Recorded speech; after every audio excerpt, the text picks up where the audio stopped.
네, 안녕하십니까. 초반맨 TV입니다. 예, 오랜만에 제가 노래 영상이 아닌 이제 말로 하는 영상을 올렸는데요. 자, 오늘 이제 근래에 이제 매매 영상을 하면서 매매를 하면서 조금 이 거대금융이나 어떠한 은행, 이 어떻게 보면은 국민연금이나 한국금융 쪽에서 아마 대한민국의 모든 주식을 거의 대부분 갖고 있을 거라고 생각을 해요.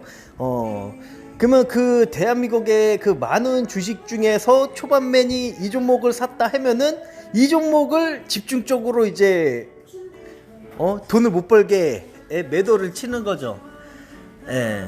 뭐 고매도도 할 수도 있는 거고, 이제 주가가 이제 초반맨이 샀다고 하면은 그 종목을 끌어내리기도 하고요.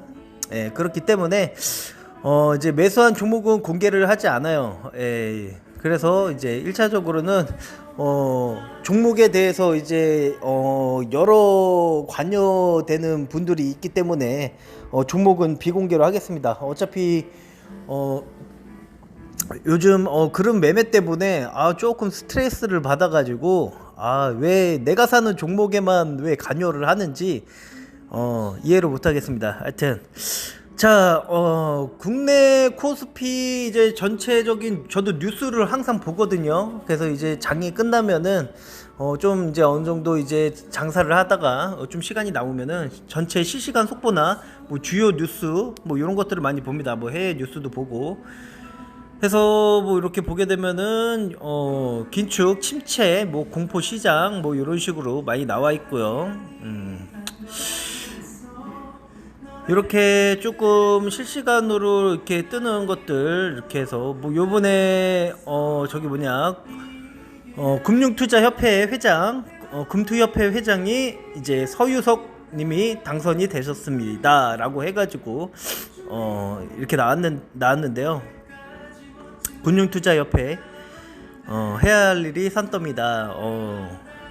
전 미래셋 자산운용 사장인 거죠. 네. 자, 1차적으로 제가 보는 이제 분석을 좀 해드리겠습니다. 내년에 코스피 시장은 어떨까? 내일 국내 시장은 좀 어떨까라는 좀 개인적인 생각인데, 자, 1차적으로 오늘 기관 투자자가 현물을 2,500억 정도를 매수를 했지만은 어차피 중요한 거는 선물이죠. 선물 앞선자를 한자로 앞선자를 써서 앞으로의 시세 앞으로 시세 선물지수 그거를 보게 되면은 선물을 보게 되면은 자, 코스피 선물 기간이 어느 정도 버텨줬었어요. 약 한 3일 동안,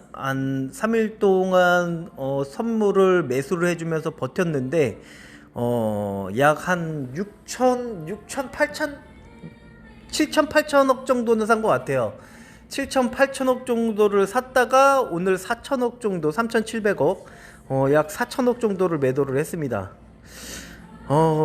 버티다 못해서 어제 해외 미국 나스닥이나 다우지수 뭐 이렇게 해외 시장 미국 시장이 폭락을 하는 거를 보고서 역시 기관 투자자들도 겁을 먹었는지 매도를 한 모습이 보여졌습니다.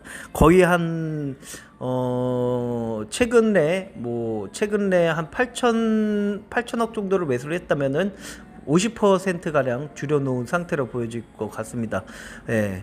그래서 여기서 보게 되면은 제가 지금 보고 있는 거는 내년 장이 왜 더 어렵냐라고 보여주면은 자 월봉을 볼게요. 월봉을 보게 되면은 쭉 올라가서 쭉 내려왔습니다.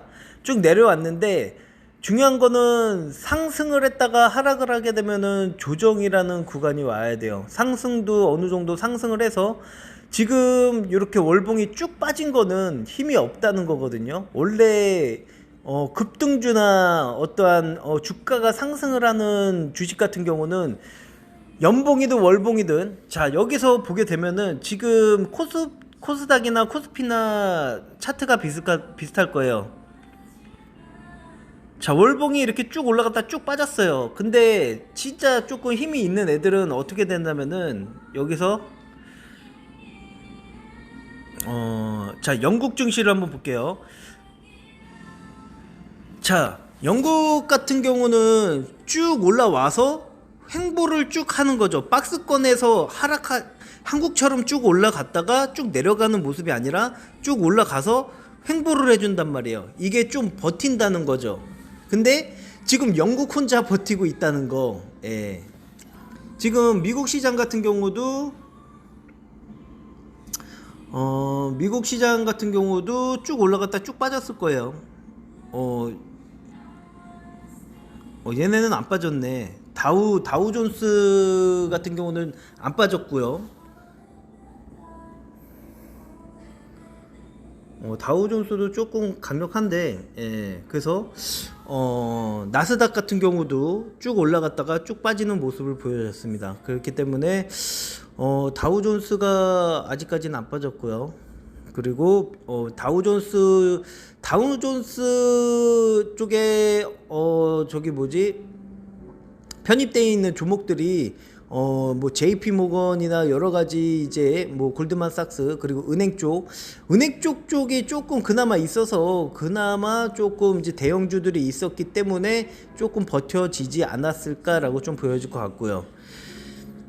그리고 이제 기술재나 성장주 뭐 이런 쪽으로 봤을 경우에는 지금 뭐 나스닥 같은 경우는 지금 뭐 거의 뭐 하락을 해서 조금 하락을 하게 되면은 지지를 좀 해줘야 되거든요. 저점 대비 하락했다가 바로 반등이 나올 수가 없어요. 왜냐면은 지금 부동산 경기도 이제 침체이고, 부동산 쪽에 침체이면서도 지금 부동산 쪽에서 개인 투자자들이 부동산 가격 하락과 금리 인상으로 인해서 매달 은행에다가 돈을 줘야 되는 돈이 많기 때문에 그렇게 돈에 힘이 없어요. 근데 또 은행 자체에서는 무자비한 신도시 개발 사업, 재개발이나 신도시를 형성을 한다고 막 수주를 하고 발주를 하고, 그래서 결국에는 은행에 있는 돈을 건설사 쪽이나 하청업체들이 다 돈을 쓸어 갔죠.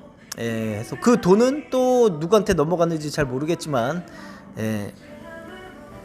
그래서 지금은 증시에서는 그렇게 은행 쪽이나 금융 쪽도 약간 힘이 없다. 그러면은 결국에는 차트를 올리기 위해서는 결국에는 어느 정도 횡보와 돈을 모을 수 있는 그런 기간이라는 게 필요한데, 지금 한국 시장 같은 경우에는 코스피로 볼게요.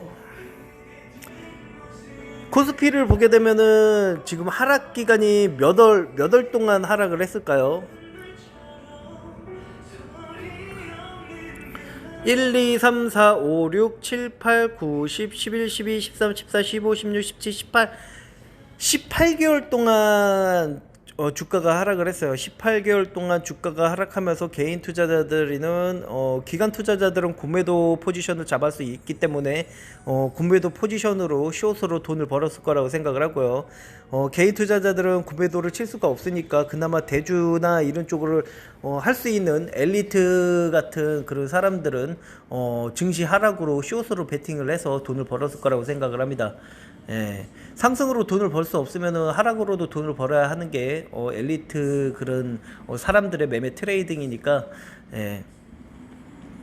그래서 지금은 앞으로 구간은 조금 상승도 아니고 하락도 아니기 때문에 어떠한 포지션으로 잡아서 돈을 벌 수가 있는 구조가 아니다. 즉 횡보 기간에는 돈을 벌 수가 없는 그런 구간이기 때문에 어떠한 트레이더들이 이 매매 포지션을 잡기가 조금 내년에는 돈을 벌 수 있는 그런 주식시장이 되게 힘들 것 같다. 예, 그렇기 때문에 다들 대형주는 회복하는 구간이 회복을 하는 기간이 되게 길기 때문에 회복을 하고 또 회복해서 상승으로 올라가야 하는 그 기간도 되게 깁니다. 예, 대형주나 반행 주식이 적은 주식처럼 금방 올렸다가 금방 내릴 수가 없는 그런 부분이에요. 그렇기 때문에 지금 일부 내년에 투자를 바라보고 있는 사람들은 거의 대부분 대형주가 아니라 중소형주를 많이 보고 있다라고 좀 보여질 것 같습니다. 예, 중소유증 같은 경우는 발행 주식이 적은 주식에서 변동폭을 그나마 왔다 갔다 하기에는 이제 조금 움직이기가 좀 편하니까, 예, 그래서 중소형주 위주로 매매가 될 것 같다라고 좀 보여줄 것 같습니다.